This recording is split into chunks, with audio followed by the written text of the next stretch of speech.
Família, eu estou bastante empolgado, porque hoje nós estamos iniciando uma nova série, a série chamada Parábolas. Nós vamos entrar aqui ou mergulhar nas parábolas de Jesus de maneira profunda. E como é o tema que eu gosto, quando eu quero te encorajar, comece a estudar as parábolas de Jesus um pouco mais a fundo, gaste tempo lendo, enfim, corra atrás, materiais, para que você compreenda, porque ali, gente, estão verdades poderosas, sabe por quê? Porque através das parábolas, que eram histórias contadas por Jesus, mistérios do reino eram revelados. Escute, Jesus revelava mistérios, ele trazia clareza, verdades profundas através de parábolas. Parábolas foi algo tão marcante no ministério de Jesus, já havia sido profetizado, você vê o salmista profetizando que Jesus falaria por parábolas. Isso é tão importante, é tão essencial no ministério de Jesus, que nós vemos cerca de 40 parábolas sendo contadas pelo nosso mestre. Obviamente, se eu fosse falar de todas elas, seriam 40 domingos, isso daria praticamente, uns 9 meses, então não tem como nós tratarmos de todas, então nós vamos costurar algumas, falar de outras, e hoje nós iremos aprender sobre 3 parábolas, que elas se conectam entre si e apontam para um tema central, que é o retorno do nosso Senhor Jesus Cristo. Então a primeira parábola, ou as primeiras parábolas que nós estudaremos, primeiro tema dessa nova série é: Jesus está voltando, prepare-se. Amém? Jesus está voltando, prepare-se. Alguns se alegram, outros tremem, mas isso nos ajuda a encontrar o caminho, aleluia. Então nós vamos entender a conexão através de 3 parábolas. A parábola do servo bom e do servo mau, elas estão lá em Mateus, final de Mateus 24 e Mateus 25. A parábola das 10 virgens e a parábola dos talentos, talvez você as tinha lido de maneira isoladas, mas na verdade elas, se lidas de maneira contínua, porque de fato assim o nosso mestre fez em sua explicação, tudo ficará mais claro em relação ao retorno do nosso Senhor, e falará sobre como devemos nos comportar, e é isso que nós vamos aprender hoje. Vocês estão preparados ou não?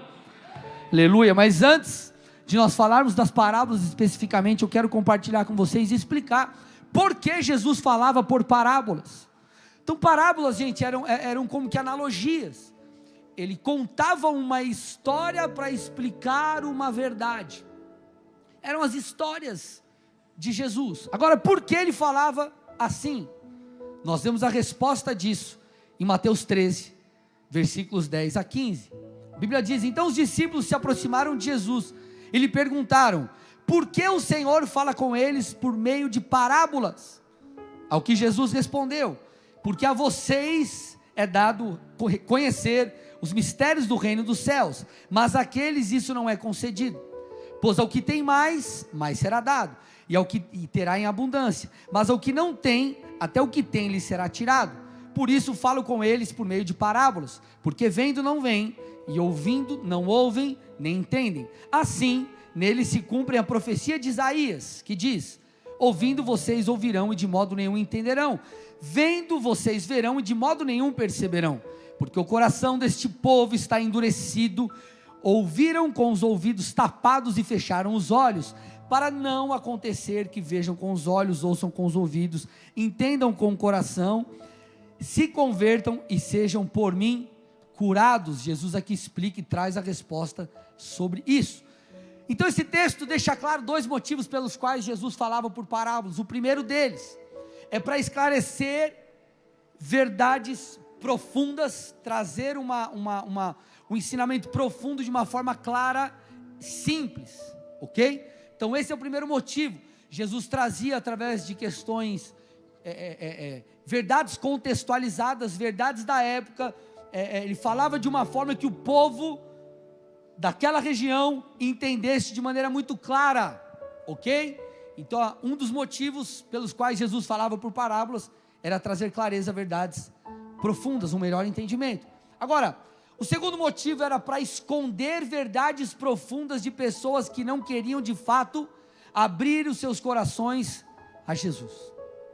Deixa eu te falar uma coisa: No meio do povo que ouvia Jesus, tinha aqueles que, imagina, Jesus estava em determinada fase do seu ministério contando uma parábola. Já existia ali aqueles que se converteram, creram em Cristo e tornaram seus discípulos. Existiam outros que eram ouvintes, talvez curiosos, mas que estavam ali abertos, dispostos a entenderem, receberem a boa notícia e terem a oportunidade de crerem no Filho de Deus. Mas existia entre os ouvintes de Jesus aqueles que deliberadamente não queriam seguir a Cristo, aqueles que rejeitavam deliberadamente o Filho de Deus. Muitos líderes judeus viveram assim. Então Jesus, ele falando por parábolas, aqueles que tinham o coração aberto, aqueles que tinham, como Jesus disse, ouvidos para ouvir, eles entendiam o que Cristo estava ensinando. Agora, aqueles que estavam com seus corações endurecidos e não dispostos a abrir, eles não entendiam a revelação, a profundidade das verdades compartilhadas através de Jesus. Amém, gente?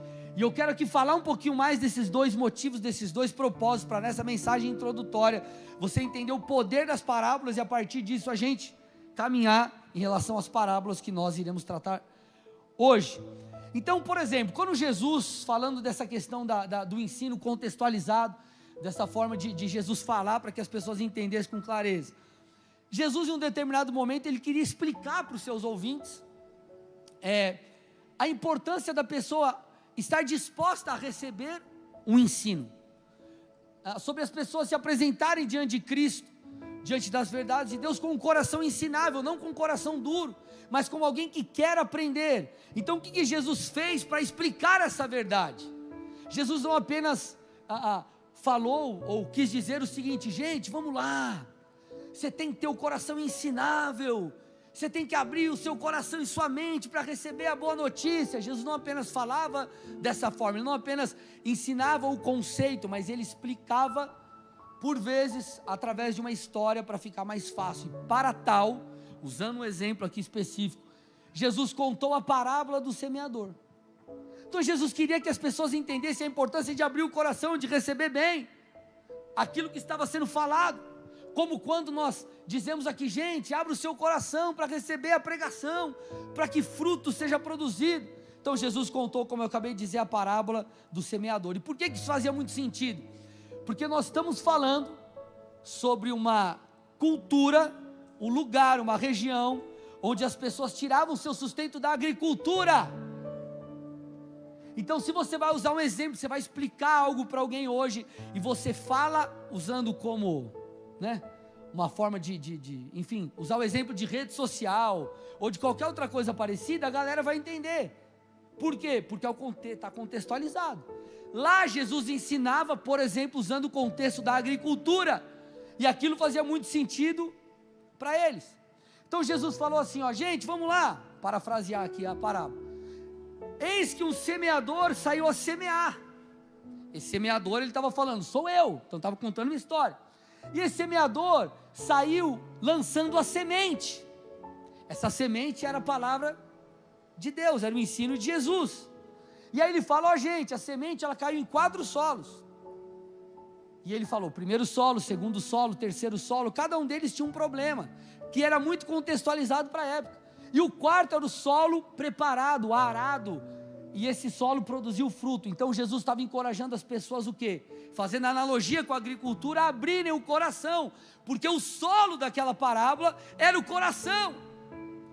Então o que eu estou tentando dizer? Jesus contava essas histórias, contextualizava a coisa para que fizesse mais sentido. Vocês estão aqui, gente? Então isso permitia que verdades profundas fossem traduzidas aos corações de maneira muito clara. Assim as pessoas elas poderiam crescer espiritualmente, os discípulos, assim aqueles que chegaram agora, estão ouvindo o ensino desse Jesus, estão dispostos a abrir o coração, pudessem crer.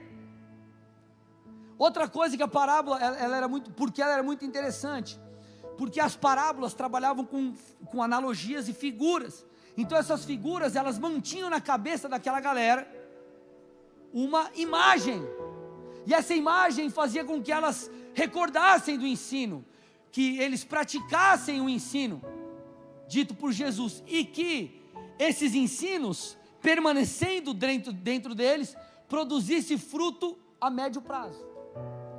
Puxa, lembrei daquela parábola de Jesus. Então o cara se posicionava, aquilo ecoava, aquilo era levado justamente por causa da analogia das figuras que Jesus usava. Vocês estão aqui, gente? Esse é o primeiro grupo. Agora, as parábolas, como eu já disse e repito aqui, ela tinha o poder de esconder os mistérios para aqueles que de fato não queriam saber de Jesus. É muito interessante o texto que nós lemos. Vamos voltar, Mateus 13, põe para mim de novo. Põe o 11, deixa eu ver se está no 11. Olha lá, ó. Ao que Jesus respondeu: porque a vocês é dado conhecer os mistérios do reino. Então ele está dizendo assim: a vocês discípulos, a vocês que estão abertos, através das parábolas, mistérios são revelados. E aí ele fala do outro grupo: mas aqueles que estão com o coração duro, que não querem saber mesmo de Cristo, isso não é concedido. Por isso que Jesus diz: aquele que tem mais será dado, ele receberá mais, ele irá aprender mais. Mas aquele que não tem, até o que tem vai ser tirado, porque ele não vai receber a revelação daquilo que Cristo queria ensinar. Aí talvez você diz assim: pastor, mas isso parece algo um tanto ruim. Não é ruim, na verdade, esse foi um ato de misericórdia de Jesus. Como assim, pastor? Deixa eu tomar água aqui. Como assim ensinarem parábolas de tal forma que aqueles que rejeitavam deliberadamente a Cristo entendam? Eu não estou falando daquele que tinha as suas dúvidas ainda. Cara, será que eu viro crente? É que eu sigo Jesus? Eu estou falando de gente que não queria mesmo. Eu sei, já ouvi falar, já ouvi sobre esse Cristo, sei que é, mas eu não quero. Por que foi um ato de misericórdia? Porque, gente, esse ato de embrulhar, entre aspas, verdades em parábolas, permitia com que as pessoas que de fato não queriam Cristo, não trouxessem sobre si mais e mais condenação. Porque se aquelas pessoas recebessem mais e mais revelação, e deliberadamente não quisessem a Cristo, eles amontoariam sobre si culpa sobre culpa. E por isso, gente, há quem diga que Jesus mudou o seu estilo de pregação no último ano do seu ministério, justamente por isso. Você vê, Jesus nem sempre pregou por parábolas. Por exemplo, Mateus 5, 9 a 11, põe para mim aí. Sermão do Monte. Olha o que ele diz. Vê se tem parábola nisso aqui, gente. Bem-aventurados os pacificadores, porque serão chamados filhos de Deus. Tem parábola aqui, gente? Sim ou não? Não. Ó, bem-aventurado você que é um pacificador. Você que não quer treta, você que apazigua a coisa, vamos resolver e tal. Vamos resolver a parada. Eles serão chamados filhos de Deus. Passa o próximo versículo. Olha lá. Bem-aventurados os perseguidos por causa da justiça, porque deles é o reino dos céus. Bem-aventurados são vocês quando por minha causa os insultarem, perseguirem, mentindo e disserem todo mal contra vocês. Ponto. Jesus estava sendo claro. Só que Marcos 4,34 diz: e sem parábolas não lhes falava, tudo porém explicava em particular aos seus próprios discípulos. Esse texto aponta para o que estudiosos dizem, que nesse último ano do ministério público de Jesus, ele passou a ensinar apenas por parábolas, e ele trazia clareza, a explicação da parábola apenas aos discípulos, para que não amontoassem sobre aqueles que estavam de fato com o coração duro, e deliberadamente, mesmo diante de oportunidades e mais oportunidades, não crescem em Jesus, para que fosse impedido de culpa sobre culpa ser amontoado. Então era um ato de misericórdia. Entendido isso, entendido o porquê das parábolas, nós vamos falar aqui sobre o retorno do nosso mestre. E 3 parábolas, como eu disse: a parábola do servo bom e mau, a parábola das 10 virgens e a parábola dos talentos, ensinam isso de tal forma que uma complementa a outra. E para isso eu quero que você, normalmente nós colocamos no telão, mas eu quero que você pegue a sua Bíblia, abre o aplicativo do teu celular aí, abre aí, Mateus 24, abre aí. Abre o capítulo de Mateus 24, abre aí o capítulo de Mateus 24. Se você abrir Mateus 24 e começar a dar uma olhada nos tópicos que existem em sua Bíblia, acompanha comigo, você vai ver, por exemplo, que a Bíblia, ela tem uma estrutura interessante. Então ela fala, você vê no início, sobre os princípios das dores. Então você começa a perceber que o contexto da conversa é a volta de Jesus. Então Jesus começa falando sobre o princípio das dores. Você vê aí no versículo 6, ele falando que antes dele voltar, veremos guerras e rumores de guerra. O versículo 7 fala sobre fomes e terremotos em todos os lugares. Mateus 24, 9 fala que os cristãos seriam odiados por todas as nações. Será que você não está entendendo que ele está voltando? Será que você não está vendo que os sinais estão aí? Versículo 10 fala que falsos profetas surgirão mais e mais. Versículo 12 fala que a iniquidade vai se multiplicar e o amor vai se esfriar. Você vê hoje em dia o pessoal tentando validar a relação sexual com crianças. E como que isso acontece? Ah não, vamos lá, não sei qual país que eu vi a notícia aí, não, de 14 anos a pessoa teve aí um caso com uma menina de 14 anos, porque ela quis, então é consensual. Daqui a pouco, irmão, pode fazer com de 14, de 13, de 12, de 11, de 10, de 5, de 3. Teve um negócio doido aí que fizeram aqueles bonecos para ter relação, já que os pedófilos não podem ter relação com crianças de fato, que é crime, desenvolveram uma boneca para fazer isso em formato de criança. A iniquidade está crescendo, o amor das pessoas está esfriando, Jesus está voltando.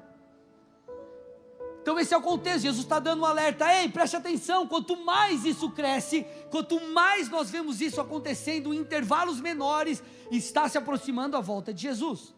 Depois você segue aí o capítulo, você vai ver ele falando da grande tribulação. Depois você vê que ele segue falando sobre o seu retorno, e quando acaba, seguem 4 parábolas de maneira seguida. Gente, entenda uma coisa, quando você vê na Bíblia divisão de versículos e capítulos, isso não é de agora, isso foi lá, se eu não me engano, no século 18 que foi estabelecido.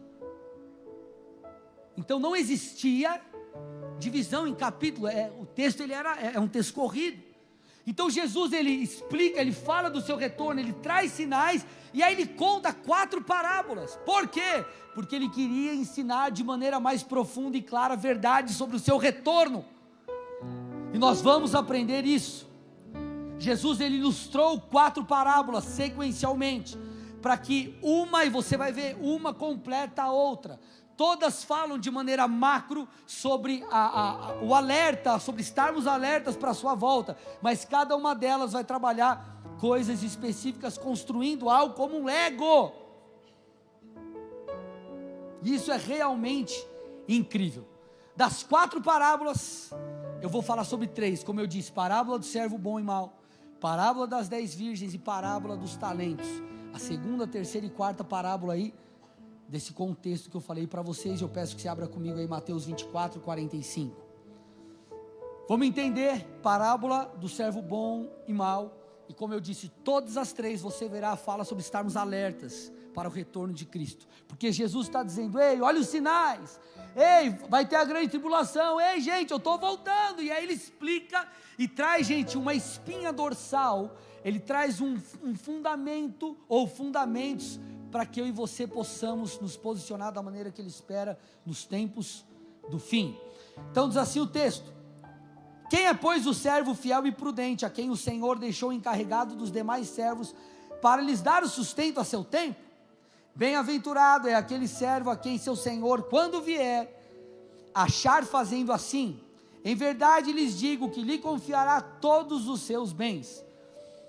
Mas o que acontecerá se aquele servo, sendo mau, disser consigo mesmo, meu senhor demora para vir, e começar a espancar os seus companheiros, e comer e a beber com os bêbados?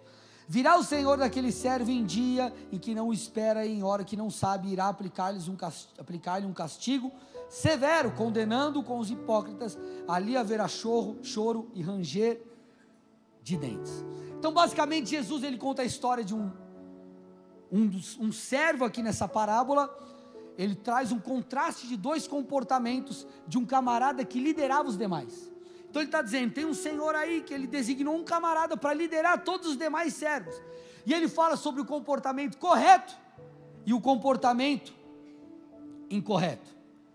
O primeiro comportamento ali que Jesus fala é um comportamento de fidelidade, porque aquele senhor confiou para aquele cara o seguinte: ei, você cuida disso aqui, você cuida dos meus bens, você cuida daquilo que eu dei para você cuidar, você administra para mim, administra. E ele saiu, e um dia esse senhor retornaria. Então o primeiro comportamento é o comportamento fiel, onde aquele cara mantém-se alerta, cuida do todo, lidera os demais servos até, em obediência, até que aquele senhor volte. O segundo comportamento ilustrado na parábola é um comportamento infiel, e o texto deixa claro que aquele líder, aquele servo que foi colocado como líder, ele aproveita a ausência do Senhor para festejar. Presta atenção, ele aproveita a ausência do Senhor para fazer o que ele quer, para viver a vida do jeito que ele acha melhor, já que esse Senhor não estava presente. E por final, a parábola deixa claro que ambos os comportamentos têm consequências. Aquele que foi fiel seria encarregado de todos os bens daquele senhor. Aquele que foi infiel na ausência do seu senhor, ele traria sobre si castigo.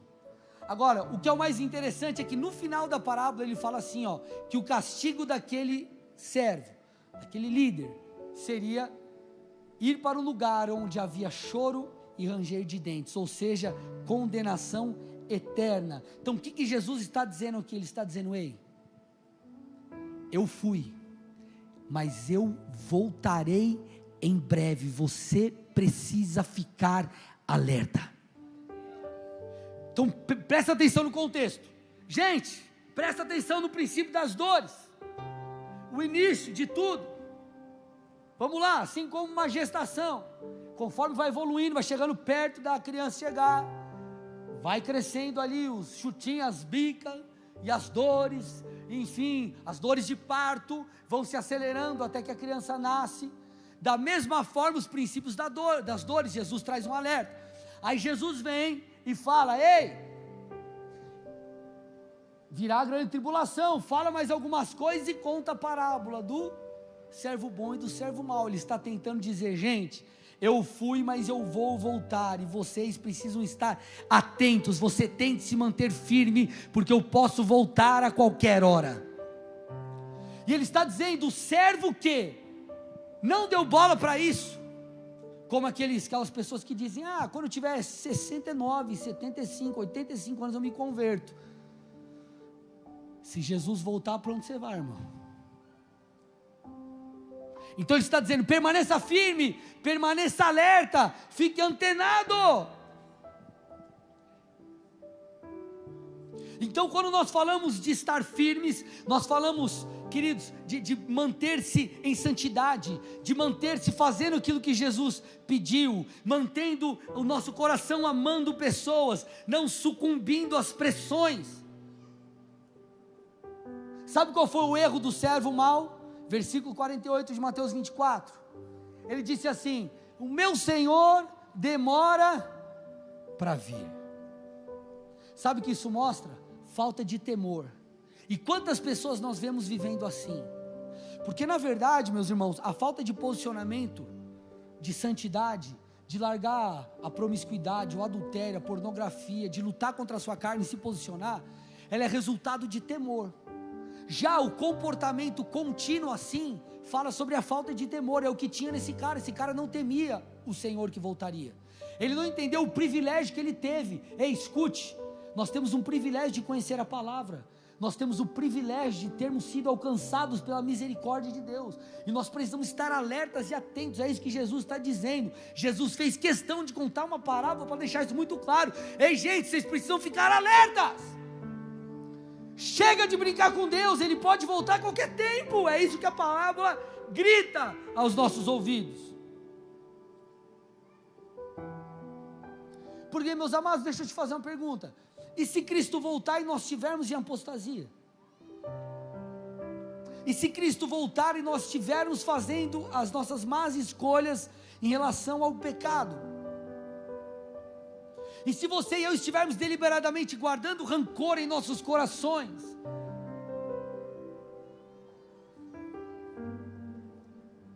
E se eu e você estivermos de fato vivendo uma vida que agrada a Deus? Paulo disse aos Romanos: cada um de nós prestará contas de si mesmo a Deus.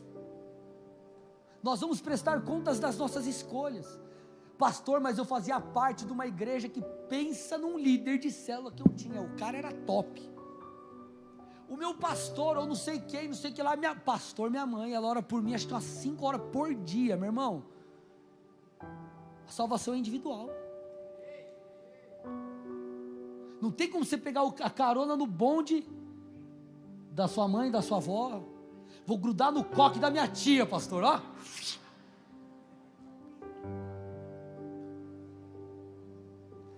Hebreus 10, 37, gente, olha o que a Bíblia já dizia lá atrás.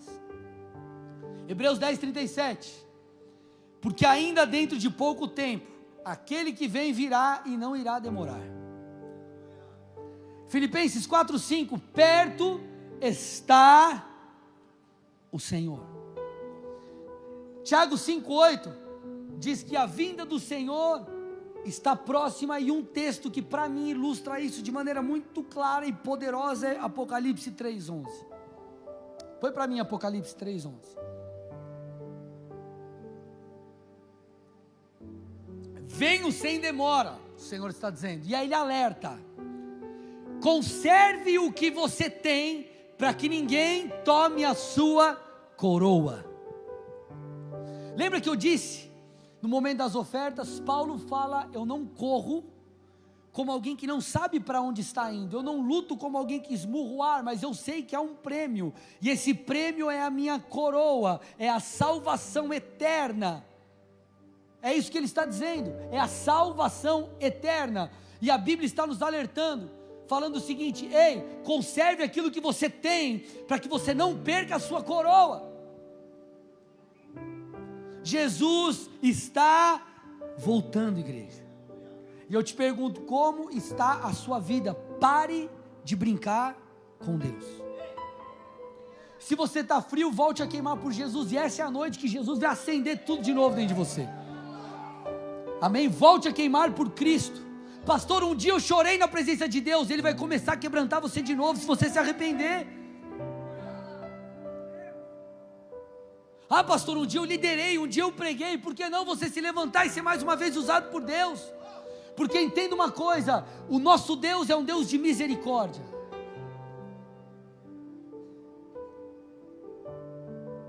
Tem uma outra parábola do fariseu e do publicano. Vou misturar as parábolas aqui, as pregações.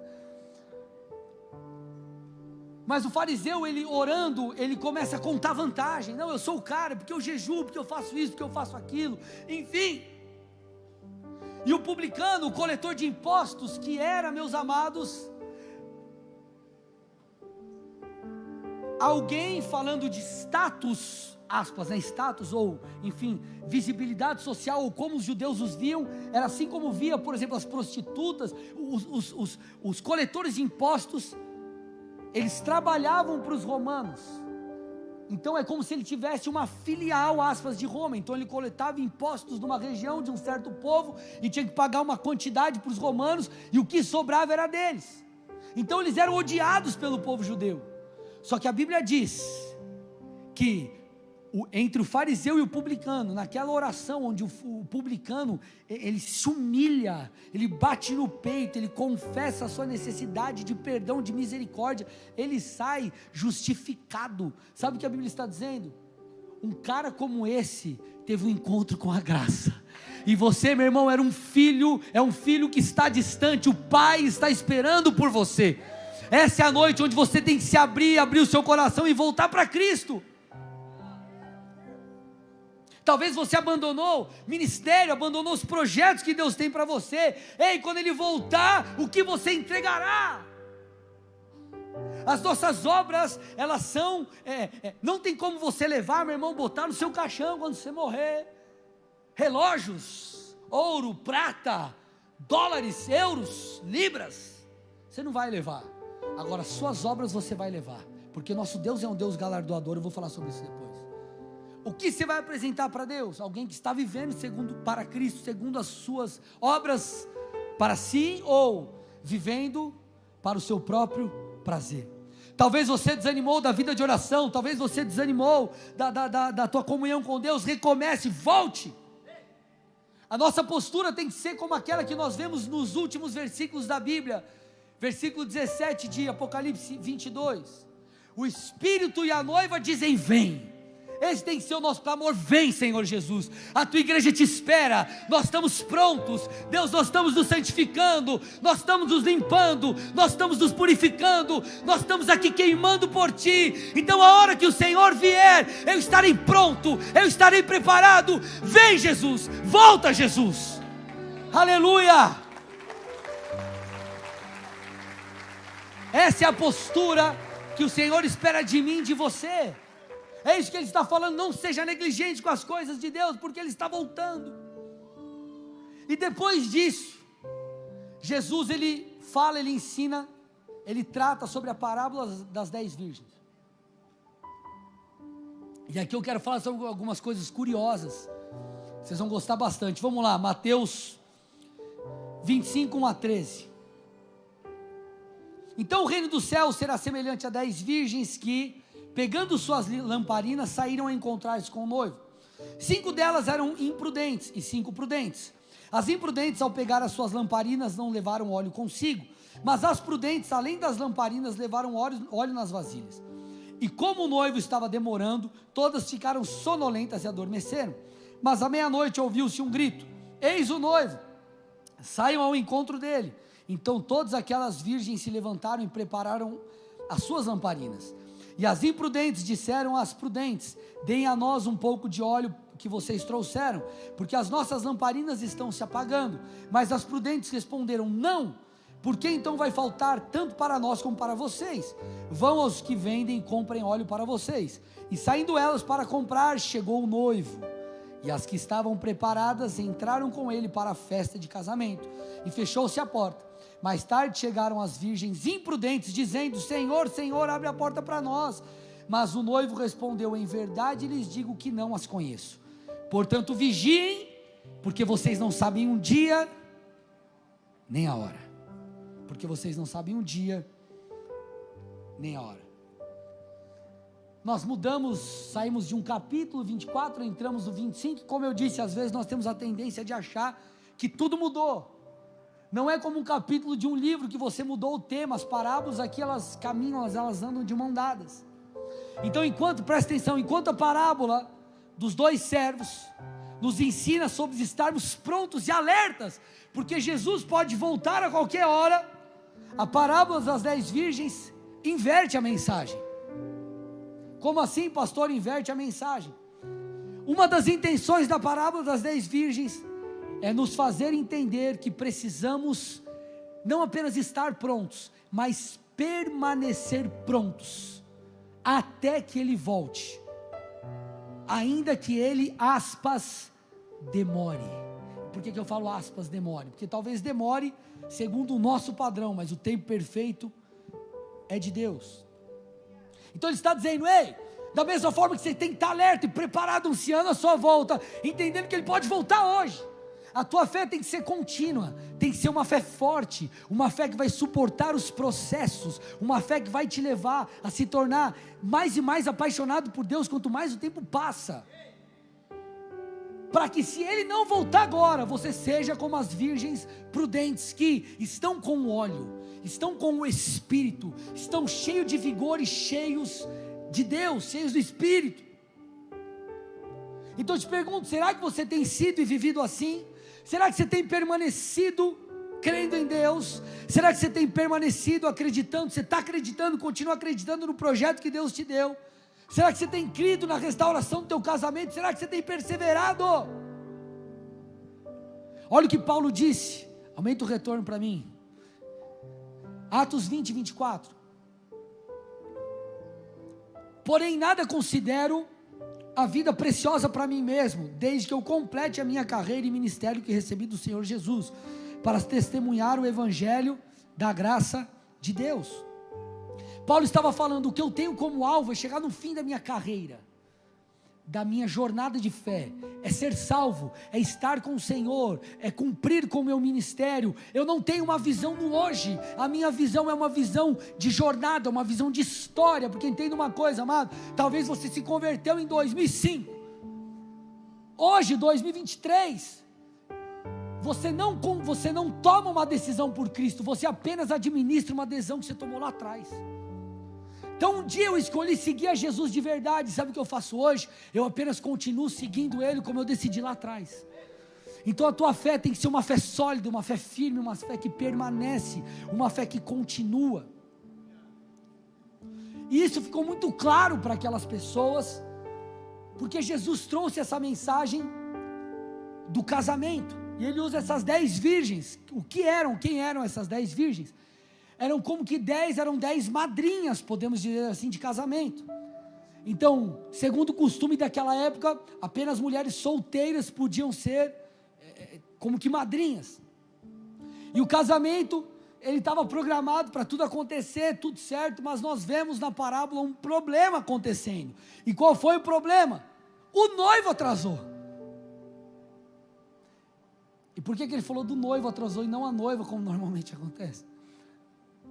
Porque ele estava falando do nosso noivo, era uma história para que as pessoas entendessem sobre Cristo. Então ele conta que o noivo estava demorando, e estava ficando muito tarde. O texto relata que as virgens caíram no sono, e suas lâmpadas cerimoniais estavam se apagando, as suas lamparinas estavam se apagando.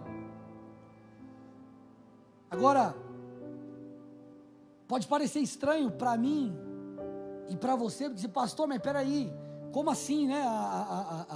Eles pegaram no sono, num evento tão importante assim, naquela cultura. Talvez hoje, quando você casou, se casou de manhã, casou de tarde, eles tinham naquela cultura casar nesses horários um pouco mais tarde, inclusive por uma questão de distância, para que as pessoas, enfim, chegassem. Mas qual que era a dinâmica do casamento ali no judaísmo do primeiro século? Como que funcionava? Para você entender, porque talvez você lê essa parábola, você fala, meu Deus do céu, tem nada a ver com casamento aqui no Brasil. E não tem mesmo, porque é daquela cultura. Então a primeira fase era a promessa de casamento, e essa promessa de casamento era formalizada por meio de um contrato.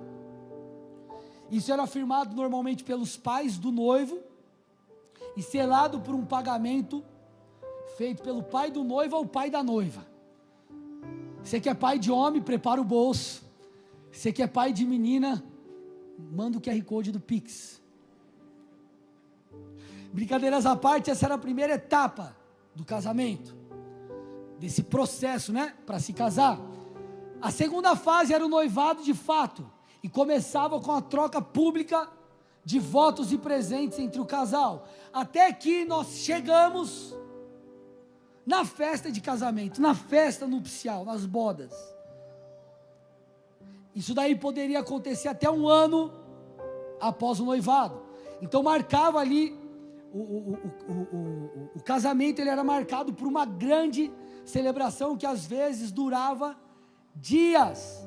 Então tinha todo o banquete nupcial, e a partir daí, casados, os pombinhos passavam a viver juntos. E o que a parábola está descrevendo ali é o primeiro dia dessa grande festa de casamento. Então esses noivos já passaram pela primeira fase, segundo, e chegou o dia do casamento. E o primeiro dia era marcado pela chegada do noivo à festividade.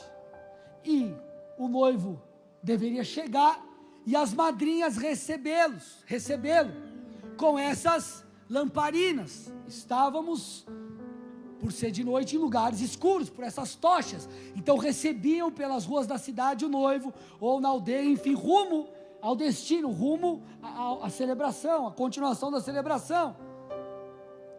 Porém, a parábola conta que o noivo se atrasou, e parte ou metade das madrinhas, metade das virgens, tiveram as suas lamparinas apagadas. E isso era muito grave, porque isso as impedia de seguir na cerimônia. Ei, meu irmão, escute. Nós estamos vivendo apenas um pedaço da nossa vida aqui. A grande cerimônia, ou melhor, a abundância, nós viveremos com o Senhor. E nós nos casaremos com o Cordeiro. Jesus voltará, e nós precisamos estar com as nossas lamparinas acesas.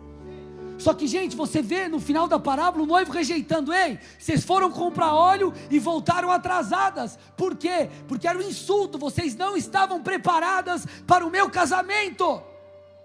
Vocês não estavam preparadas. Ei, madrinhas, ei, virgens, a única coisa que eu falei para vocês é: fiquem alertas e perseverem. Eu os levarei a esse lugar. Já que vocês não quiseram, vocês não se prepararam, então vocês ficarão de fora. Sabe o que é a mensagem dessa parábola? Ei, meu irmão, você precisa manter o fogo aceso. Você precisa manter a chama acesa. Você não pode ser um crente de começo de ano. Me escute. Pastor, 2023 minha vida vai mudar. Eu te pergunto, vai mudar até quando? Escute, eu não estou te desanimando, eu estou te encorajando, através de uma verdade. Ei, meu irmão, você engatou a primeira, engata a segunda, a terceira, e não olha para trás, persevera, vai até o fim. Jesus está dizendo: você tem que carregar o óleo.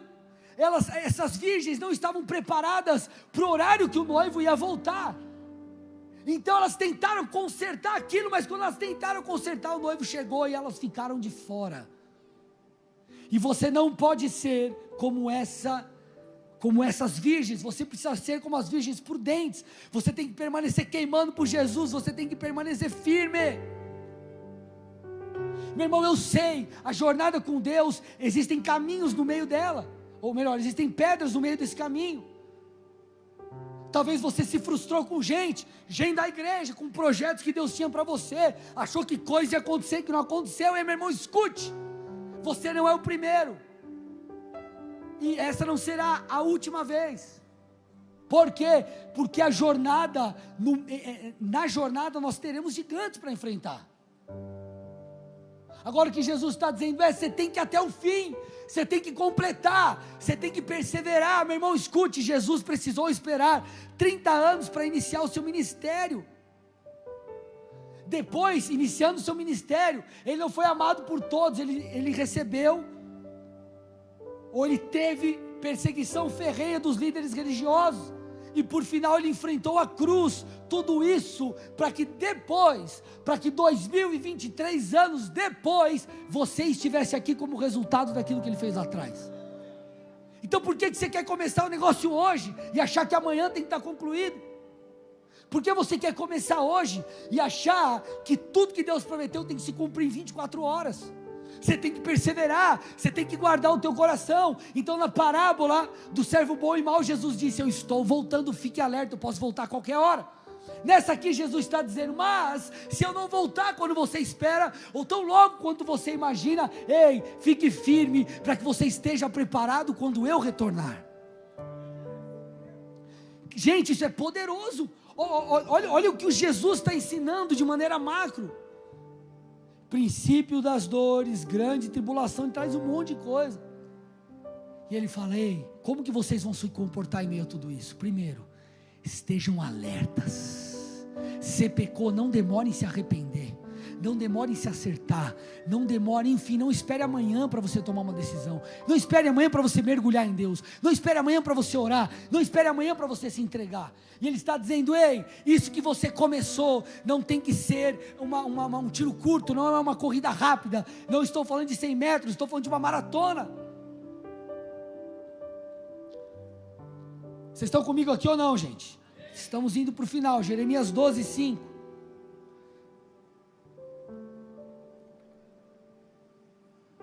Olha o que a Bíblia diz. Jeremias: se você cansa correndo com homens que vão a pé, como poderá competir com os que vão a cavalo? Se em terra de paz você não se sente seguro, como fará na floresta do Jordão? Sabe o que esse texto está dizendo? Se você não aguenta o cenário atual e está indo em direção a um lugar, esse lugar nunca chegará para você. Ai Deus, que droga, esses funcionários que eu tenho, oh, coisa ruim, um pior que o outro. Aí lá, você vai no teu quarto e ora: Jesus, por favor, que minha empresa cresça, que minha empresa multiplique. Aí você volta: não estou aguentando, bando de desgraça, oh, que estresse, acho que eu vou morrer, vou ter um troço com esses caras aqui. Aí lá: Jesus, me abençoa. O Senhor está falando: se você não está aguentando correr a pé, como você vai correr com os cavalos? Quero ser um pastor, Deus tem um ministério na minha vida, um ministério grandioso. Aí você está lá no ministério que você cuida, que tem 2 pessoas, você fica reclamando, só murmurando: que droga, que ruim, que não vai, que não sei o que essa gente, não sei o que lá.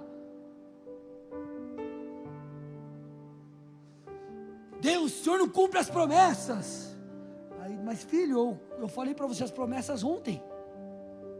Você quer que aconteça agora, hein, meu irmão? Persevere. Deus te ama tanto que Ele vai te impedir de viver o que Ele mesmo prometeu para você não morrer.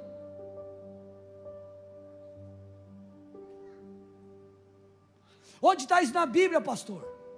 Elias, meus amados, Elias, ele poderia ter ido muito além, mas depois de ter vencido os profetas de Baal e toda aquela história lá, quando Jezabel o persegue, ele entra numa crise tão grande que ele toma uma decisão. Ele chega a pedir a morte. Sabe o que Deus faz? Deus fala: então tudo bem, Elias, você cruzou essa linha, você não está disposto a ir além, você quer entregar os betes mesmo, então beleza, Elias, vai lá, unge o rei, passa a capa, passa o teu ministério, passa o bastão, passa o cajado, passa a missão para Eliseu. Você vai ser quem, gente? Você vai ser como Elias ou como Eliseu? Elias foi um grande homem de Deus, mas em um momento ele sucumbiu. Você vai ser quem? Vocês estão aqui comigo ou não, gente? Então persevere. Se Jesus voltar hoje, você tem que estar preparado, mas se Ele for voltar amanhã, daqui 15 dias, 1 mês, 6 meses, 10 anos ou 15 anos, você tem que continuar queimando por Jesus. Muitos se perdem no meio do caminho, mas eu profetizo: você não será nenhum desses não. Você não fará parte desse time, então só continue, carregue o óleo. Óleo fala do Espírito, fala da unção, fala da comunhão com o Senhor. A tua prioridade, a prioridade das madrinhas era manter o óleo, ter óleo para acender as lâmpadas, só isso. E elas não cuidaram do principal, que tipifica a nossa comunhão com Deus, o nosso quebrantamento, a nossa vida com Deus. Então Jesus está dizendo: fique alerta, porque eu posso voltar a qualquer momento, mas também persevere, para que se eu demore a voltar segundo os seus padrões, você seja encontrado como alguém que estará comigo. Vocês estão aqui ou não? Última parábola, parábola dos talentos. Eu não vou ler ela para não alongar aqui a conversa. Depois você pode ler ela lá em casa, Mateus 25, 14 ao 30. Mas essa história, ela fala de um senhor que parte para uma longa viagem. E entenda uma coisa, gente. Hoje, se você sai daqui, você tem o Waze, por mais que esteja trânsito, você consegue ter uma noção do teu itinerário, que horas que você vai chegar, quando você vai voltar, você tem passagem aérea, você tem um monte de coisa. Naquela cultura era impossível você fazer uma longa viagem e estabelecer um itinerário preciso. Por isso, os servos não sabiam com exatidão quando o seu senhor voltaria, e eles ficavam ali, alguns responsáveis pelas coisas daquele senhor. E nessa parábola, esse senhor que sai para fazer uma longa viagem representa Cristo. Esse Senhor que representa Cristo nomeia servos responsáveis por seus negócios, para que eles administrassem bem os seus negócios, para quando o Senhor voltasse, tudo estivesse caminhando. E o detalhe da parábola é que desses 3 servos, cada um recebe uma medida segundo a sua responsabilidade, a sua capacidade. Ele deu 5 talentos a um, 2 a outro, e 1 ainda a outro. Os 2 primeiros, como você bem sabe, multiplicaram. O que tinha 5 talentos transformou em 10, o que tinha 2 transformou em 4, o que tinha 1 enterrou. Na verdade, o terceiro, ele foi omisso ao que foi confiado pelo seu Senhor, enquanto ele não retornava, e esse é o meu enfoque. Enquanto os 2 primeiros, enquanto o Senhor não voltava, trabalhava de maneira dedicada para o seu Senhor, para o honrar, o último foi omisso, ele fugiu dos seus deveres. Então, meus amados, escute uma coisa: a parábola dos 2 servos elogia e encoraja a manutenção da nossa expectativa pela volta de Jesus. A parábola das 10 virgens é uma lição sobre esperá-lo pacientemente. Já a parábola dos talentos é um lembrete que nós precisamos trabalhar diligentemente enquanto nós esperamos. Então escute, presta atenção aqui em mim. Jesus está falando do seu retorno, me escute. É a principal coisa que a igreja aguarda. Nós aguardamos mais do que todas as coisas a volta de Jesus. E quando Jesus vai trabalhar pontos sobre a sua volta, ele escolhe falar sobre o trabalho diligente pela causa de Deus. Cara, ele podia ter falado sobre qualquer coisa. Imagina uma pessoa que está morrendo, e ela vai fazer o seu último discurso. Você acha que essa pessoa, ela faria um discurso falando de besteira? Ela falaria de coisas importantes, ela falaria com pessoas que ama, ela usaria os seus últimos, o último suspiro de sua vida para proclamar aquilo que é mais especial, verdadeiro e importante.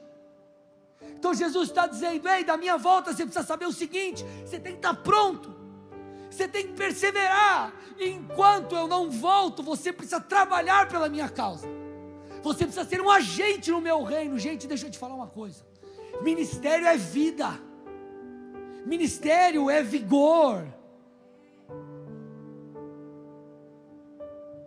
Se você não se envolve com a causa de Cristo, haverá um buraco dentro de você. Escute, Jesus escolheu contar uma parábola sobre o seu retorno, falando sobre servir a sua causa, servir a Deus e trabalhar para Ele. Quando eu falo trabalhar para Ele, não estou dizendo para você largar tudo, como eu sempre digo, fazer a barraca na igreja, ficar entregando panfleto para ficar evangelizando os outros, não é isso.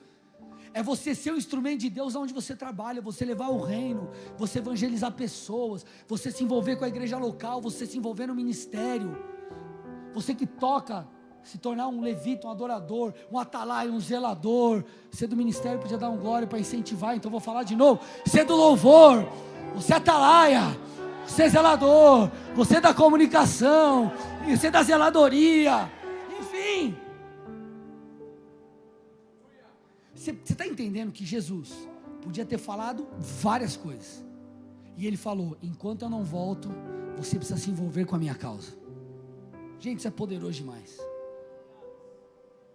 Para que isso faça sentido, nós temos que entender 2 coisas. A primeira delas é: quando servimos a Deus, nós o honramos. A Bíblia, diversos textos, ela fala sobre dons. Deus te deu dons, Deus te deu capacidade, enfim, e nós temos que usar isso para a causa de Cristo. Deus espera que você sirva a Deus e sirva pessoas com aquilo que Ele confiou, colocou em tuas mãos, seus talentos. Agora a segunda é que o nosso Deus é galardoador.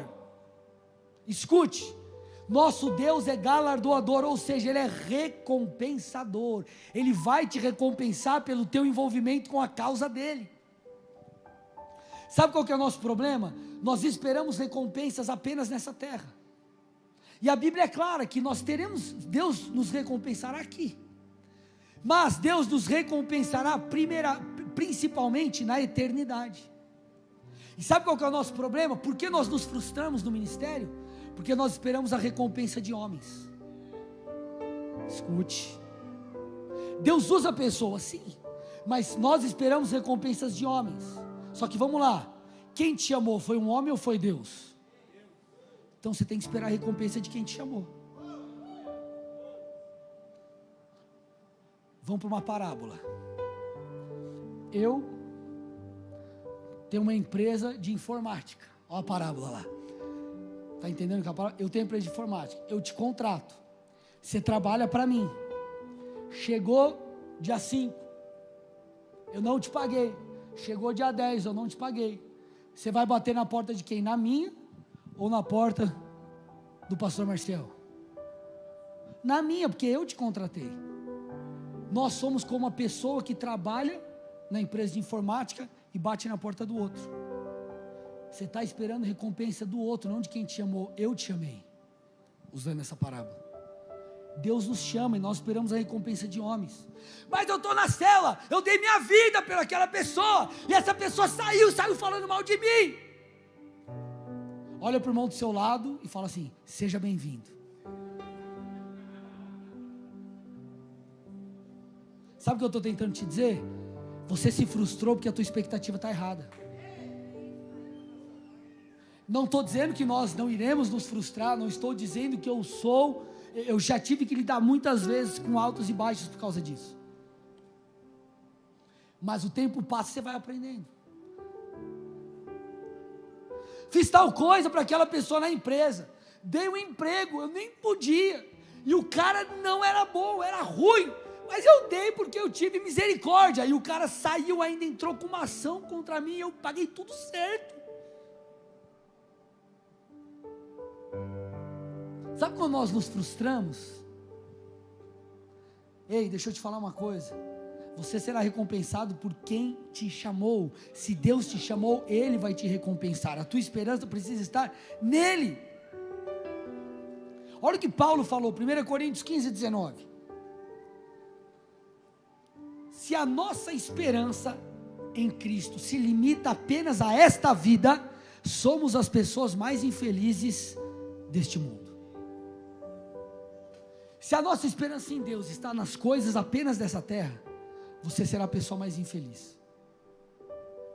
Agora, se a nossa esperança está principalmente nas coisas celestiais, meu irmão, você trabalhará com seus olhos na eternidade. Por isso que Paulo disse: eu esqueço o que ficou para trás, e eu corro para o alvo. Que alvo que ele está falando? A coroa. Que coroa? A coroa da salvação, o galardão, aquilo que nós receberemos de Deus. Então eu te pergunto, meu irmão, o que você tem feito com aquilo que Deus confiou em suas mãos, enquanto Ele não retorna? Será que você está fugindo do seu chamado? Será que você, por se frustrar com gente, está abandonando o projeto que Deus te deu? Será que você talvez está aí sentadinho no banco da igreja, e se você, meu irmão, pastor, eu só quero escutar a pregação, não quero me envolver com nada, não tem problema nenhum, glória a Deus, que Deus te abençoe, de verdade, mas eu estou te encorajando a entender que nós podemos ir além para glorificar a Deus. Que tal você não dar um passo? Que tal você não se envolver? Gente, essas 3 parábolas, elas trazem uma espinha dorsal, uma linha estrutural de pensamento em relação à volta de Jesus. Então, de tantas as coisas que Jesus podia falar, Ele falou: estejam alertas, estejam queimando por mim, aguardando a minha volta, alertas, não demore para se arrepender, não demore para se posicionar, não espere amanhã para que você faça aquilo que eu mandei você fazer hoje. Ei, viva o hoje de maneira abundante e intensa. Mas Ele também está falando: ei, você precisa fazer isso por toda a sua vida. É uma jornada, é uma carreira. E Ele também disse: enquanto isso acontece, me sirva. Enquanto isso acontece, se envolva na minha obra. Enquanto isso acontece, volte os seus olhos para vidas que precisam de mim. Então pega essa aqui, irmão. Nós devemos viver como se Cristo retornasse hoje, perseverar como se Ele fosse demorar, e trabalhar até que Ele volte. Eu vou repetir: nós devemos viver como se Cristo retornasse hoje, perseverar como se Ele fosse demorar, e trabalhar até que Ele volte. Nós devemos viver de maneira intensa como se Ele retornasse hoje, perseverar como se Ele fosse demorar, e trabalhar até que Ele volte. Se eu somo tudo isso, bato no liquidificador, passo no coador e põe no copo, o que aparece para mim do todo? Sabe o que é? Sabe para que todas essas parábolas apontam? Para uma vida fiel e cheia de paixão por Jesus. Então ele está falando: igreja, eu vou voltar, eu voltarei para te resgatar, mas até que eu volte, você tem que queimar por mim, você tem que ser fiel, você tem que viver uma vida apaixonada. Não importa se as pessoas te rejeitam ou não, sirva-as. Não importa se você será recompensado ou não, faça o que eu te mandei. Não importa se está difícil ou não, continue me adorando, continue orando, continue esperando, porque eu voltarei. Dê uma salva de palmas a Jesus, aleluia.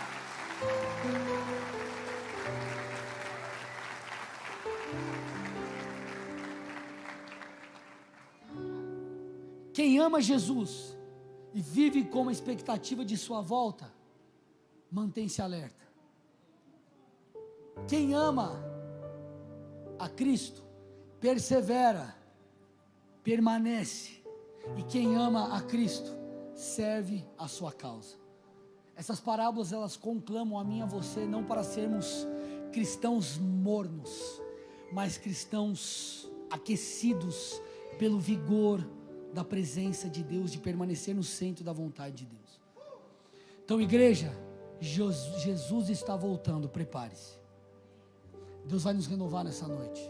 O que eu desejo e espero para mim, para você nesse ano de 2023, é que você entregue a sua vida com toda a sua força para Jesus, que você se posicione e se santifique como nunca antes, que você continue a despeito das circunstâncias, por mais que esteja difícil, que você continue seguindo os passos de Cristo, que você continue carregando a sua cruz e seguindo a obra de Deus, que você continue, meu irmão, fazendo aquilo que Ele pediu para você fazer, que você não desista, porque o resultado da sua vida não se resume a essa terra, mas na verdade, tudo o que você está construindo aponta para aquilo que viveremos na eternidade. Se a esperança da nossa vida em Deus está voltada apenas para as coisas dessa terra, nós seremos as pessoas mais infelizes. Mas se os nossos olhos estiverem fixos no Senhor, crendo que Ele é um Deus galardoador, nós o adoraremos e seremos recompensados quando Ele voltar para nos buscar. Feche seus olhos, curva sua cabeça.